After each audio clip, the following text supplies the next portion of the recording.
Hello বন্ধুরা, আপনারা কেমন আছেন? আশা করি সবাই ভালো আছেন। তো আজকে আমি বানাবো পালং শাক। তো নতুন নতুন পালং শাক খেতে ভালোই লাগে। তো আমি সবজি দিয়ে বানাবো না, সবজি দিয়েও আপনারা বানিয়ে খেতে পারেন।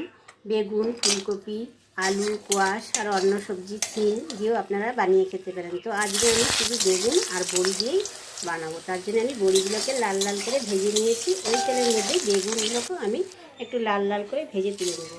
তারপরে আমি তেলের মধ্যে পাঁচফোড়ন আর শুকনো লঙ্কা ফোড়ন দেবো। তারপরে আমি শাকটাকে দিয়ে দেবো। শাকটাকে দিয়ে একটু নাড়িয়ে চালিয়ে হলুদ আর আমি লবণ দিয়ে দেবো। তো পরিমাণে একটু কমই দেবেন, নাহলে পরে শাক আবার লবণ বেশি হয়ে যায়।